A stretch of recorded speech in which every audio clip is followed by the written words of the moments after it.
Kaya, nung panahon ni Noah, ito ang nangyari. Their heart was only evil continually.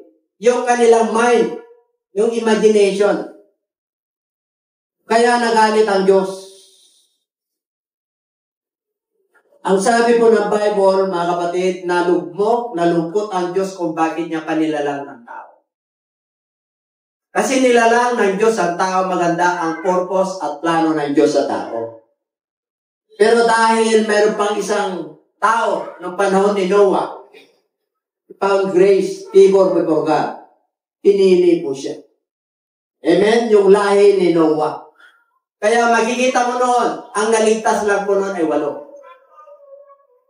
Marami po sa labas na talagang sabihin na po natin na napahamak. Basta labas ka ng arko, mapapahamak ka.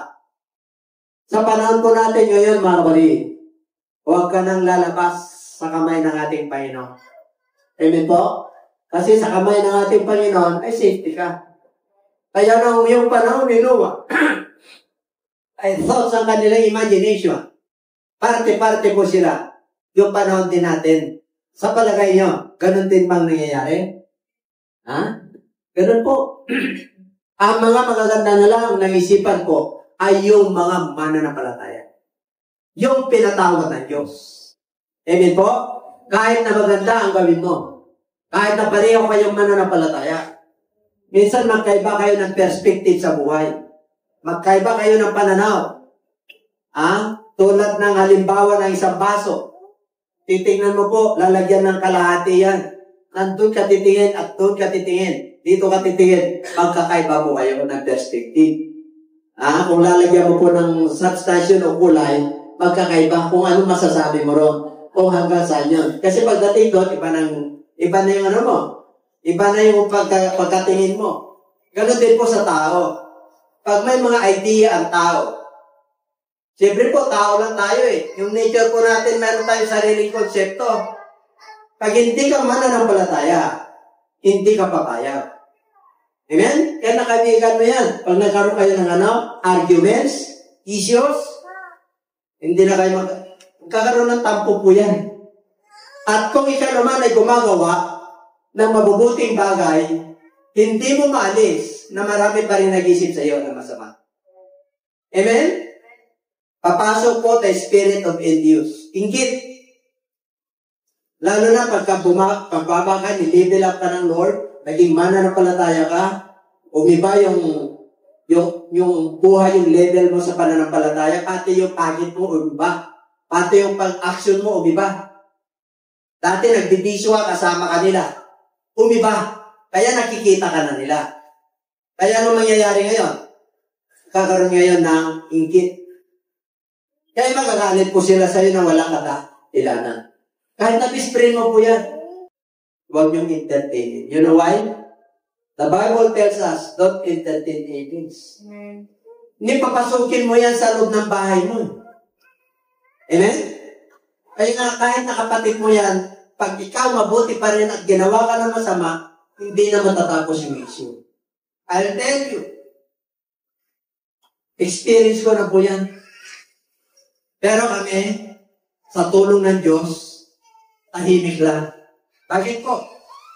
Para kang tupa na tinala sa katayan. Yun ang katangian ng good leader. Pag sinabing ministry, God is good. Pinurgig ka na ng Lord eh. Amen po? Kung sakali man dumarating yung mga masamang pag-isip, emotion lang po yun kung nag-expressan kayo ng mga ideas. At kung hindi papayag siya sa ideas mo, okay. Ang pinaka-common denominator natin lagi, denominator ay yung Word of God. Doon nyo babalansihin yung buhay nyo, sa pagpapamilya nyo, sa ministry, sa trabaho nyo. Kasi mananampalataya ka na. Pinatawad ka na ng ating Panginoon. And everybody say amen. Kaya, ang tao, nandito tayo sa mundo ito, ilaw tayo, nahahawaan po tayo. Ayaw ng Lord na mahawaan po tayo. Contamination po yan, lason po yan. Amen po? Ang panahon po natin ngayon, grabe po ang Islam na defamation. Kaya nawawala na ng credibility, nawawala. Tapos yung mga minister, ganun din. You are bringing good tidings to the poor. The Spirit of the Lord is in you. Love your enemies. Pray for them that they accuse you falsely for the ministry. Love them. Pray for them who persecuted you. Yun po. Yun ang tamang leader. Hindi yung mga leader na pag nasa likod ka na, ang sarap sa harap, tinatarakan ka na. And so many leaders. Kaya no wonder, sabi ng Lord, kukunti lang ang papasok sa buhay na walang. Kailanman, ang puno na masama ay hindi magbubungan na mabuti. Sinabi ni Kristo yan. Maraming tumatawag sa akin na Panginoon. Panginoon. Kaya sabi niya, if my people, which are called by my name. Sino yung people? Sino yung bayan ng Diyos? 7:14 ng book of yung text natin.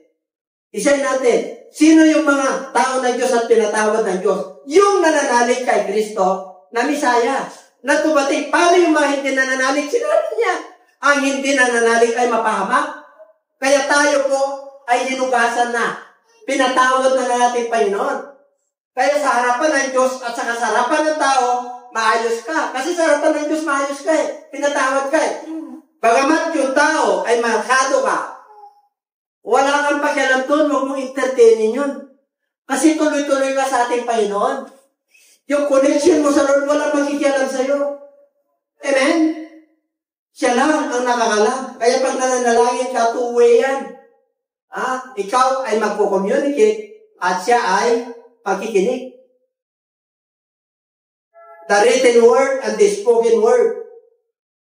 The written word is His word. The Bible, the Scripture. That is the written word. Logos ang tawag ko. At yung spoken word, pag nandyan sa imagination mo yan, meditate His word day and night, para magkaroon ka ng tagumpay, huwag mawala yung salita ng Diyos sa iyong ano to, mouth?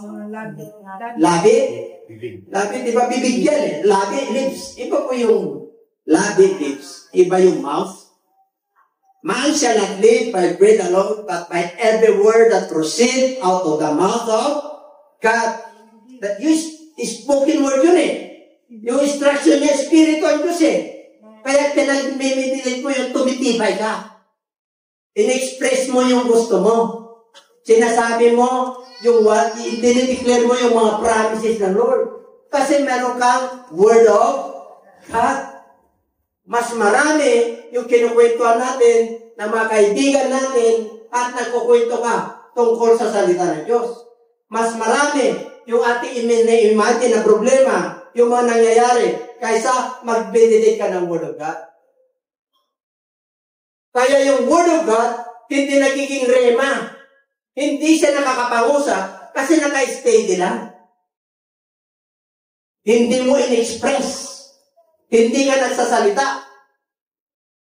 And everybody say amen. Amen. Kaya sabi doon sa Joshua 1:8 and 9, did I not command you? Be strong and of good courage, and be not be dismayed. And this book of the law, ano raw? Shall not depart out of your mouth, and meditate therein day and night. Kung gusto mo na makuha mo ang pagpapala ng Diyos, because God is Spirit, amen? Flesh and blood cannot enter into the kingdom of God. Kaya pag mananaig yung laman natin, papupunta ka sa panahon nito. Your imagination and your thoughts contaminated the imagination in this world. Naku, kaya ang Church of God is banal eh. Amen? Kahit na nandito tayo sa mundong ito, ang sabi po ng Bible, nilagay kita sa gitna ng mundo, sa mga gitna ng lubong maninila, para maging matalino ka. Ang ibig sabihin, napapaligiran po tayo ng kadiliman. Napapaligiran tayo ng mundo ito. The love of this world. Napapaligiran po tayo. Kaya nandun yung wickedness. Kaya sabi niya, ikaw, tao ka na lang, mananampalataya ka na kay Kristo. Kilala natin yung Diyos natin. Anong requirements? Magpakababa ka. Blessed are those who are poor in spirit, for theirs the kingdom of heaven. Mapapalad ang mga mabababa, loob, sapagkat sa kanila ang kaharian ng Diyos. Ang Diyos papasok sa puso mo. Yung kaharian ng Diyos papasok sa isip mo. Yung mga pangako ng Diyos, yung mga spiritual na bagay, papasok yan. Itong templo niya, buo. Ang ipinapasok kasi natin dito, ano po? Gawa ng mundo. Hindi tayo sinted doon. Pero pag anak ka na ng Diyos, take advantage of your time. Redeeming the time for the days are evil. Samantalahin mo ang bawat pagkakataon sapagkat masama na ang panahon. Panahon pa ni Apostol Pablo yun. Sa book of Ephesians, 2,000 years ago. Sinabi na, kasi advance po ang Bible, hindi delay po yan. Before creation, hanggang ngayon, buhay ang salita ng Diyos. Bakit po? Nandun yung rema ng Diyos na Diyos na kilala natin, na nag-forgive sa atin, na nanalaitay. Tamang-tama natin. Tamang-tama natin yung kapatawaran ng Diyos. Tamang-tama natin yung kapangyarihan ng Diyos kahit marami tayong kakulangan. Kaya may mga hinahanap tayo sa Diyos na minsan, ang hirap abutin. Okay, tingnan po natin ang Isaiah. Ano raw? Behold, the Lord's hand is not shortened that it cannot save, neither is ear heavy that it cannot hear. Ano raw? But your iniquities, yung inyong kasamaan, have separated between you and your God, and your sins have hid His face from you. Dahil sa kasalanan nyo, ang Diyos ay lumalayo sa inyo that He will not hear. Pinatawad ka na. Nanalig ka kay Jesus Christ. Kaya minsan, yung kasalanan sa atin, pag nagsinungaling po tayo, parang kumod. Kumod lang. Kasi nga nahahawa tayo sa mundong ito. 1 Thessalonians chapter 5. This soul, body, and spirit must be preserved. Banal ito. Ang kukunin ng Diyos, yung mga banal. 1 Thessalonians chapter 5, body, soul, and spirit preserved. Hindi ka kukunin ng Lord at hindi ka makakasama sa rapture na hindi ka banal. Kaya ang Church of God ay banal. Kasama ko, ang Church of God ay dalawa. Isang structure at yung mga mananampalataya, yung tao. Kaya sabi ng Lord, hindi nyo ba alam na yung katawan ay templo ng Diyos? Pag templo ng Diyos, huwag mo lagyan ng kasinungalingan, kasalanan, bisyo, thoughts of imagination. Ang nandyan ay Word of God, pangako ng Diyos. Baka hindi tayo perfect, unti-unti lalagyan mo yan para ma-overcome mo yung gawa ng mundo ito.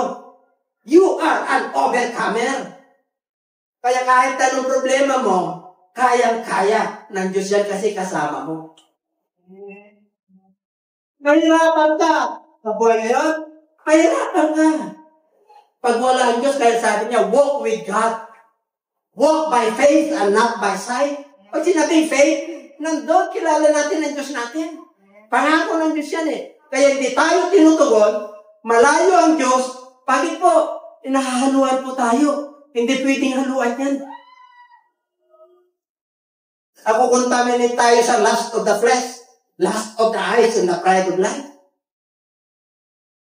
Ang pride of life, hindi naalis yan. Hanggang ngayon, tumatayo yan. Lahat po tayo meron nun. Kaya lang dahil kay Kristo po, na ano yun, na kukontrol po natin. Kahit na mag-sacrifice na tayo, kahit anong sabihin nila sa atin, meron namang paghatol eh. Bakit mo hindi depensa yung sarili mo? Yun ang pananaw sa'yo. Habang nagsasalita ka, lumalaki lang. Amen? Ang maganda niyan, tahimik ka. Darating ang panahon, the truth always prevail. You stand in truth. You do what is right. Kung ano yung tama, yun ang gawin mo. Sigurado po, at the end of the day, papagpalain ka ng Diyos. Kasi nakatayo ka kung ano yung tama. You stand what is right because the righteousness of God. Hindi righteousness mo. Ang pananaw mo at pananaw ng Diyos magkaiba. Kaya pinatawag na tayo eh. Kaya if my people which are called by my name. Kaya pagka humingi ka kay Lord, diretso. Bakit? Pinatawad ka na eh. Sinabi na Lord, hindi ba siya kanyang kamay eh. Kaya pag ginagamit tayo ng Lord, kahit sabrot, prayer lang, gumaling. Bakit po? Hindi siya kamay ng Diyos. Oh, bakit parang ang layo ng Diyos pag nanalangin tayo? Kasi po, wala tayong Word of God. Mayroon man, hindi mo minimiditin. Mas marami yung sarili mo. Mas marami yung problema.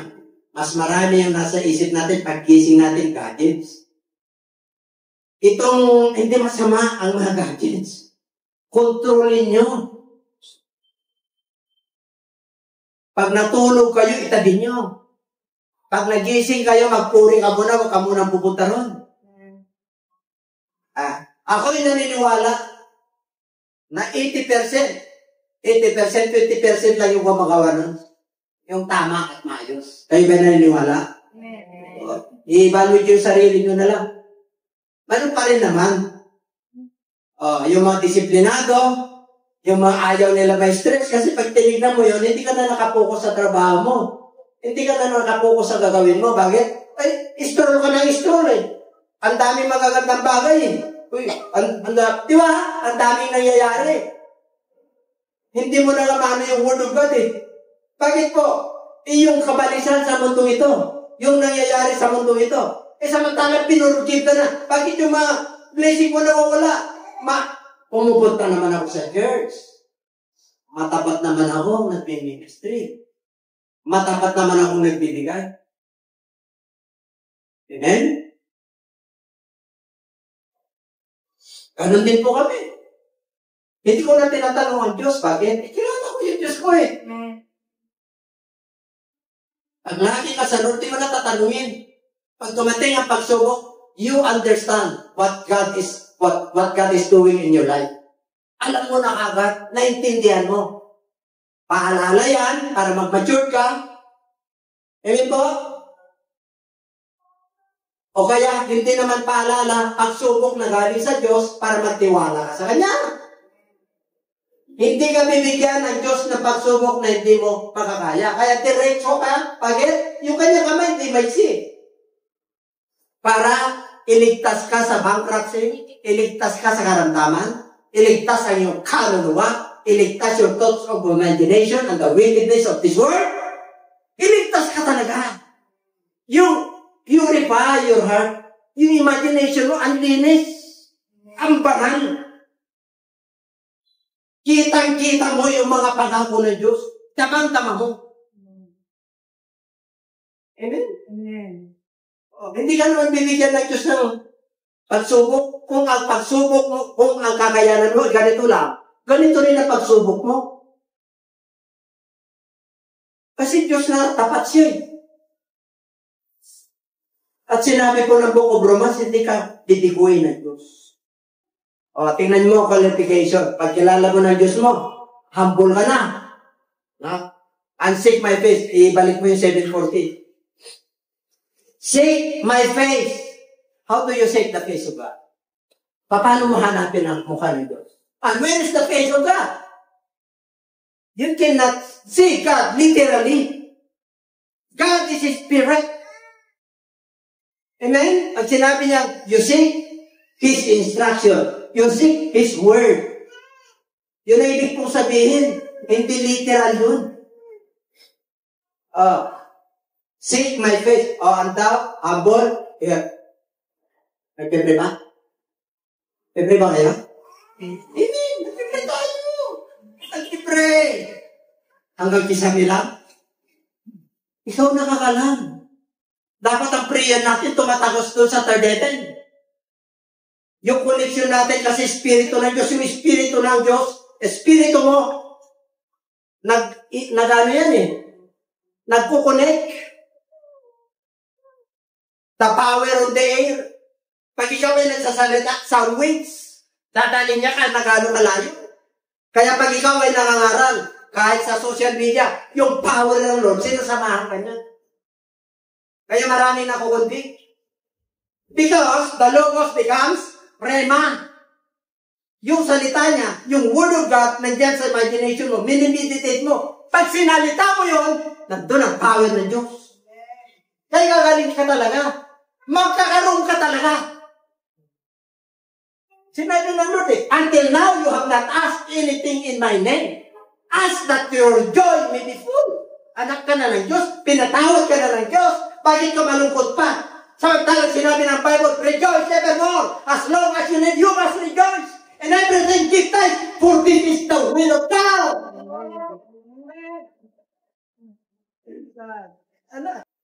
Namuhunan ka ng pananampalataya.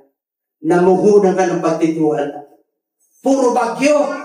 Bagyo sa ministry. Bagyo sa kaperahan. Bagyo sa karamdaman. Lahat ng nasa bahay, nakasakit. Si Joe, pamilya niya, awa-awa. Si Faith, may sakit. Si Pastora, may sakit. Sa tulong ng Lord, si Bishop, nag-aalaga. Hindi ko sinasabi na, ang ibig ko sabihin, meron pa rin i-spell ng Lord, kasi ang lagnat, natural sa tao. Ang sipon, natural sa tao. At ang ubo, natural sa tao. Kaya wag kayong ninervyusin, pag nilagnat ka, sumakit dito mo, sinipon ka, inubo ka. Magtiwala ka sa Diyos kasi templo na ng Diyos. Baka may ginagawa ka kababalaghan. Ang Diyos lang nakakalam, kaya pinalalahan ka. Amen? Hindi ko mo sila nakasagit. May ginagawa ka kababalaghan, hindi po yun. Nanto sa climate change yan sa mga ng tao. Kaya kung mahina-hina ang resistance mo, hindi mo nalagaan, kasama yun. Kasama po yun. At yung pananampalataya mo, kasama rin yun. Magkasama po yun. Kaya pag mahina ang pananampalataya mo, sinipon ka. Isipon ako Mamaya-maya, tutsilitis ako Alam mo kasi nararamdaman mo Pero pagka sinipon ka, nalam ko na agad yung vitamin sila. Ganun lang. Sakit ang ulo ko. May JC. Ang dami. Binigay na ng Lord. Nandiyan pa si Willie Ba't ka na ka magpadoktor na magpadoktor? 3 araw yan. Para ma-exam yung, para makabuhi lang kani. Ganon po ang structure ng katawan natin. Kaya kung hindi ka na sinisipon, ano ka na? Baka iba yung genes mo. Ito ba kayo? Matibay ka, pinagpala ka ng Diyos. Amen po? Kaya pinagmamalaki natin dito yung pananampalataya natin kay Kristo. Hindi dahil magaling ka, hindi dahil mag-diskarte ka, at marami ng experience sa buhay. All glory belongs to God. Isishare mo po yun sa iba. There is no such thing as monopolizing the ideas. Ang idea po sinishare. Ang kagandahan loob ng Diyos ay sinishare. Ang salita ng Diyos ay sinishare. Para magbago yung tao. Kasi that's yun Kung mayroon kang talent, pinatawad ka, ginawa ka niyang anak, at wala kang ginagawa, wala ka talaga. Hanapin mo to para makakilos sa Diyos.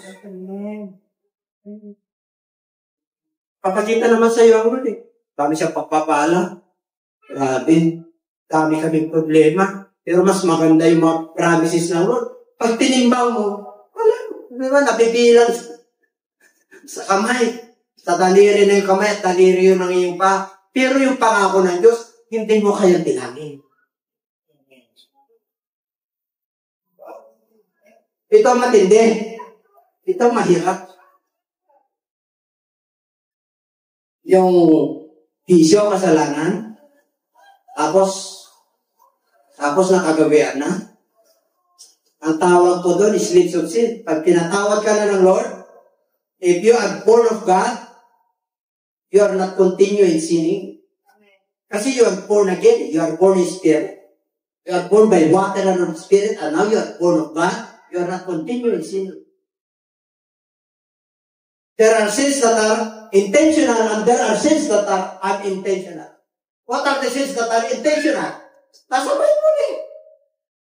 Book of Galatians chapter 5. Ito yung mga gawa ng laman. 2 Timothy chapter 3 verse 2. Perilous time shall come. Matigas ang ulo ng bata. Suwain sa magulang. Matataas. Mas mabuti, gumagawa sila ng kabutihan sa gumagawa ng masama, kaysa kabutihan na gumagawa ng mabuti sa Diyos. The lovers of themselves more than the lovers of God. That is our generation. Kaya dapat, kung ang rational, 8. Noon, alawin mo na, 1 million lang noon. Ang tao dyan sa labas, o ratio, 8:1 million. Ngayon, billion ng tao. Kung yun ang ratio,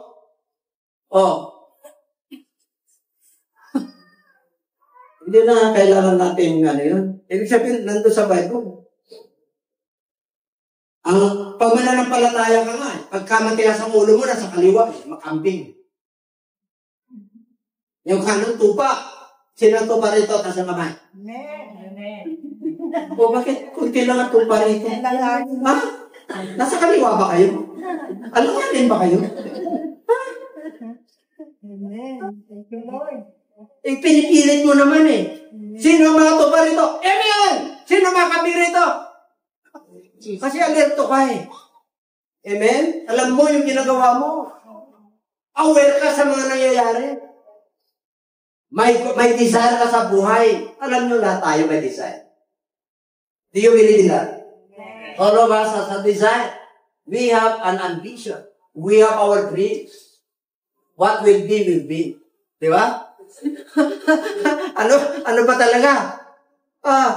Pero pag ipinagkatiwala mo sa Diyos yan, at yung mga ambisyon at yung desire mo sa buhay, siyempre, pag ikaw ay pamilyado, kadalasan desire mo yun. Di ba? Kadalasan maganda yung pamilya. Kadalasan, sino ba naman ang ayaw ng ganon? Pero bakit, at the end of the day, bakit ganon?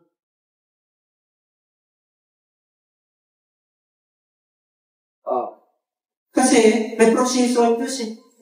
Yung proseso ng Diyos sa iyo, sa akin, at sa mga anak ko, magkakaiba.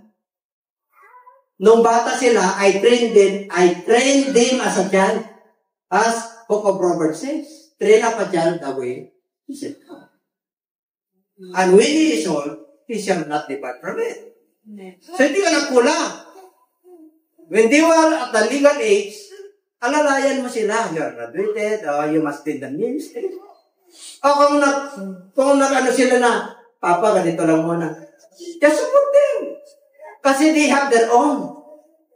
We are accountable to God. Each every one of us, we are accountable what we are doing. You are not the children and the sons of God. Blessed are you. Tinagpala ka na eh. Bakit? We are peacemakers. Blessed are those who are peacemakers, for they shall be called the sons of God. We are not troublemakers. Are you troublemakers to your family? There is something wrong with you. Ikaw ay liwanag yan. Ikaw ang magliliwanag sa paligid. Amen? Kahit anong gawin nila at susunod sa iyo, itigalak. Suklian mo sila ng ngiti. Don't reciprocate them with another bitterness. Kaya sabi ng Book of Romans, yung gumagawa sa iyo ng masama, gawan mo sila ng mabuti. Sapagkat ang dilim, hindi nagwawagian. Truth always prevails. And everybody say amen. Pag makatotohanan ka, papagpalain ka talaga ng Diyos. Yung mga bagyo, the storms, and the floods, and the typos in our lives, mga ano lang yan, Ricardo, that is the ingredients para tayo po ay tumibay. Kasi kung wala kang ingredients, ang tabang. Anin mo pa ang alat kung wala ng alat. Nagiging aswang ka. Oo, kulang ka ng sodium. Kulang ka ng mineral sa katawan. Pero mo, ang Diyos, papakinggan. Pero pag napinigal mo sa'yo, ay, ang tindi. Pag ang Diyos nag-forgive sa'yo, ay, ang tindi rin. Bakit? Ay, ang kago niyan, my heart disease ka, He will heal your heart disease. My kidney problem ka, He will heal your kidney problem. May problema ka sa negosyo, sa trabaho, He will heal your pocket. The pocket that is full of, ano yan? Pala na kayo. He will heal everything. Peace, joy, love, gentleness, meekness, forgiveness. Oh, hallelujah. Oh, Lord, how many times I will forgive my brother? Lord, I forgive him already 70 times. But the Lord said, oh, forgive them 70 times 70 times 70 times 70. As long as you live, you must forgive. Ang tatsaya ko pag ano, hallelujah, hallelujah, hallelujah. Bakit? And everything, give thanks. For this is the way. Nagkaroon ako ng bukol, this is the will of God. Hallelujah. Nagkaroon pa ako ng isang bukol, this is the will of God. Kasi kung hindi lumabas yun, magka-cancer ako. Bakit? Parang vulkan yan eh. Sumabog na siya, hindi na sumabog sa loob ko. God's wish is best. Don't question God. Just pray. And just understand what the will of the Lord is.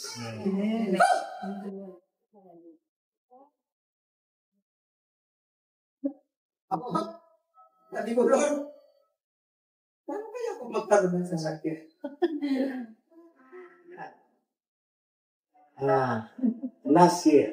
Alam mo, parang akong nagmukuntis eh. Gusto niya.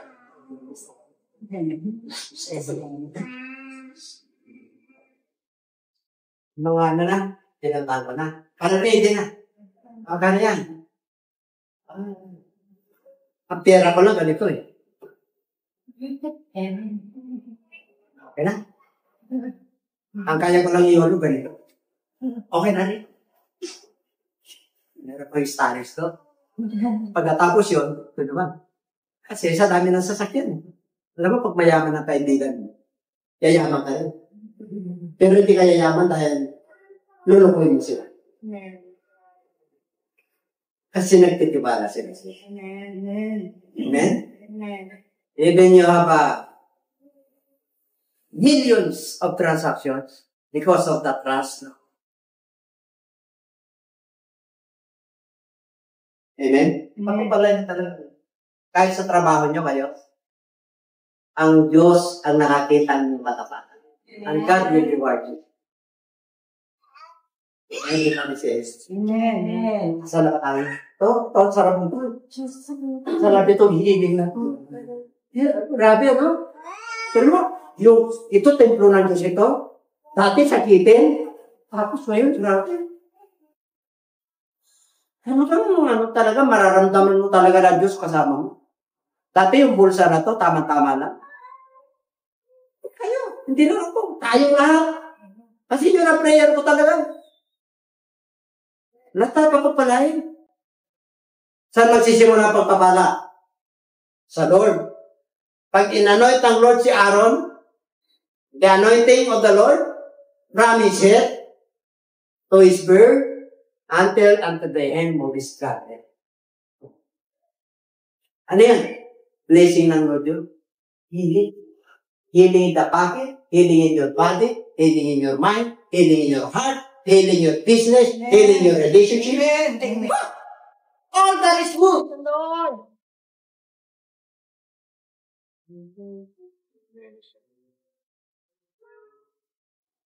Tingnan mo. At patawarin mo yung aking mga utang. Mula sa mga nagkautang sa akin. Ilan pag-utang niya? Bago sa buhay yan. Kaya nilapitan ka niya, wala nang nalalapitan. Nakakita na kayo?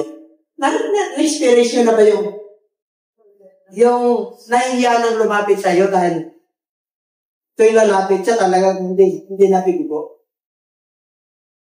Totoo yun. May experience yun yan. Bakit po?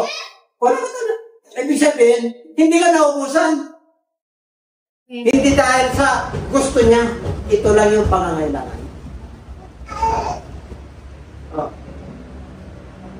At huwag mo kami ipaintulot sa tukso. Sino natutokso ito? Temptation and sins will come if you live to temptation. If you yield. Ano natukso ka? Gumawa ng masama. Ginawa mo, doon lang pupunta ka sa lahat. Pero kung natukso ka lang, wala, tumingin ka, na-appreciate mo, ganda naman. Tapos paisip siya ng Diyos. Maganda ito sa asawa ko, ribukin mo na. Amen? Parang may sweetheart ka. Parang may single, kaya na kayong engagement.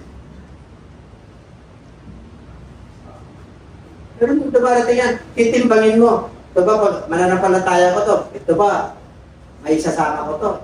Ito yung work ko. O hindi niya ako maintindihan. Babalasin nyo. Tapos mag-pray kayo.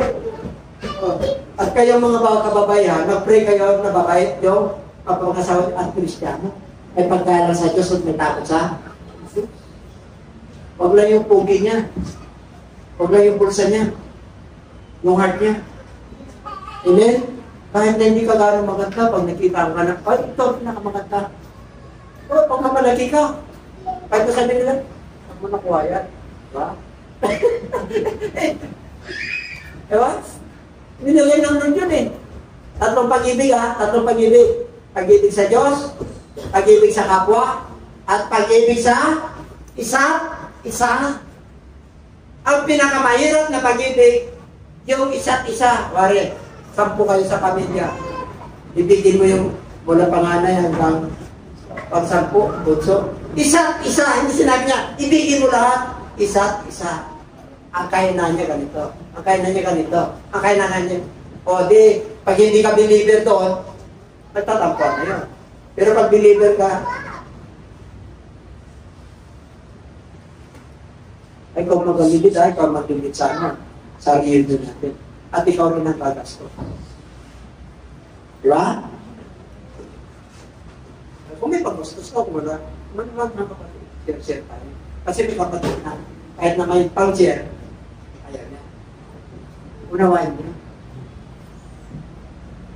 At may kapatid din, na pare-pareho kayong mana, gusto niyo mas malaki pa. Tama? Nasa Bible din yun eh. Kaya pag ikaw ay nasa Lord, panalo ka na. Kasi nasa Lord ka eh. Temporary lang naman lahat yan. O, asa na pa tayo? O. Ano daw? Huwag tayo ay tulutan sa mabibigat na pagsubok. But deliver us from evil. Ito. Ilayo mo kami sa mabibigat na pagsubok. At ang kawan ng demonyo sa pangalan ni Jesus. Paglabas mo pala, nandiyan na yung demonyo. Kapitri mo pala. Kasi susubukan ka eh. Pangalan ni Jesus. Kaya lang ako, for yours, bakit? Sa kanya naman talaga karyan. Sa kanya naman talaga kapangyarihan. At sa kanya ang ito pinakapagod. Pag sikat na, pinagpala ka na. Kahit na hindi ka mananampalataya, di ba yan? Pagka-glory, marami na wari. Singer ko, talagang, di ba? Talagang parang sinububuno. Panahon namin. Kaya sa kanya talaga na. Kasi pagka gano'n ka, forever! Amen. Again, ay, papakayin ka na Lord, bakit? Humble and pray. Seeking space. Turn from the wicked. Nandun na yung qualification eh. Pasado ka eh! Pag pasado ka, harapan natin ang Lord. Tignan mo, Pag nagpo-forgive ka, yung man nasa langit. Pero pag hindi ka nag-forgive, hindi ka rin po-forgive. Pag nag-forgive mo sa kapwa mo, sige, pinatawad na kita. Pinatawad na kita. Tapos gumagawa siya ng kasalanan kasi wala naman nag-kita. O iba, pag nasa langit, ikaw may nang patawad doon. Kung hindi ka nagpapatawad sa kapwa mo, sa kanila mga ginagawa kasalanan,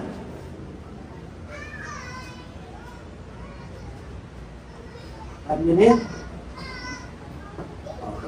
Ito yung magpatawad sa ating Panginoon, nandun yung mapagsay. Arise ako! Nagsin sa pagpipig. Sino ito nagpupurpig na ito? Siyempre, pakakilala din tao. Amen? Mayroong rema dito. Yung ito, tindi nito eh.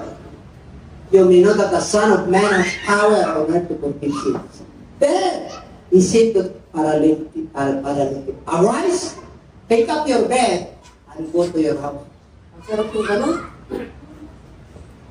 Talagang wala ka ng mapagkukunan. Tapos may pinaisip sa'yo ng Lord. Rise up. Kung kapagkakapira. Take up your bed. Pagbalik mo sa bakal. Pero ng pagkain. I'll tell you a story. Personal testimony. Sa dami ng anak ko, hindi ako umuwi dyan kahit na kabila na wala akong talaga. Minsan talagang kailangan namin. Talagang talagang daming worker noon, pioneer kami. Talagang kawawa. 21 kami, 3 patch yung table namin. Kaya yung kalugo na malaki, tayo divide 3. Ganun, naranasan ko namin yun. Ay talagang ang worker, talagang para akong congressman nun. Oo. Siyempre, kainita ko sa amin. Pero I never regret. Sa araw, kailangan ko talaga ng kasi nakampak na ako eh. Yung listahan ko, kung baka sa back to back na yung isang pin. Talaga, yung pananampalataya ko, ito, pabantayan ko itong doktor nito. Tapos na lahat ang pasyente, tapos na lahat yung mga ahente. Siyempre, gabi na eh. Sobrang pagod niya, magkano ba yan? Magkano ba yan? Pag nagtanungan kayo, hallelujah, praise the Lord. Amen. Meron ka lang dalang ako. Okay. Kaya, ito naranasan ko. Pera, naranasan ko. Sakit, naranasan ko rin. Ministry, naranasan ko rin. Tumatayo ako lagi. Talagang lulugbo ka ng 7 beses. Kasi wala nang pangwalo. Amen po? Sinod na yun. O. Amen na. Hallelujah. Ito. Ano ang solusyon? Bukod sa pinatawad ka na ng Lord, ito ngayon, tatalian. And become to one tender-hearted. Pag sinabing tender-hearted, yung puso mo dalisay. Walang bitterness yan.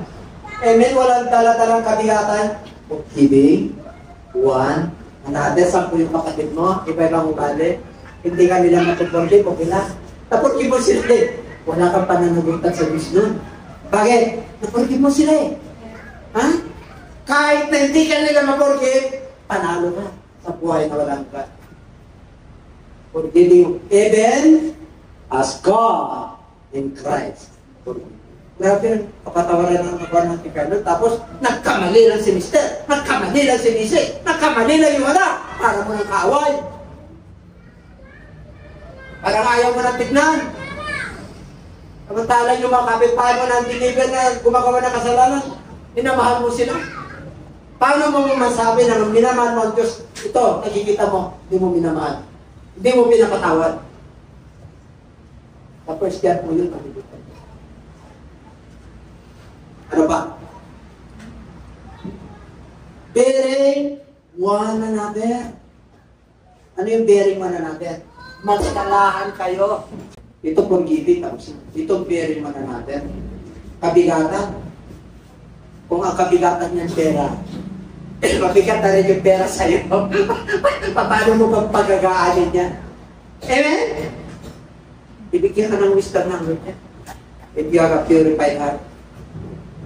Magbigay ka, ibigay mo yung para sa Diyos, may pantulong ka, hindi mabigatan, aloda. Namamanage mo ng gusto yung resources mo kasi galing sa Diyos yan. Pagkasya-kasyahin ng Diyos yan. But if you walk in the light, as is, we have fellowship with one another. Pag may fellowship tayo, pinurgit mo yan, talawang mararamdaman mo, nandun yung dugo ni Kristo. Ha? Na talagang damang-dama mo yung forgiveness. Wala na yung sama ng loob. Pag nakikita mo yung kapatid mo, talagang kinaimbitan mo siya dahil ganun siya, yung pagkakao niya. At mula noon hanggang ngayon, ako pag nag-fellowship kayo, kailan ulit fellowship? Every month yan. Ha? Pag may 20, pinag-pray yan. Ayan, pag sinabi natin na wala tayong kasalanan, tinataya lang natin sarili natin.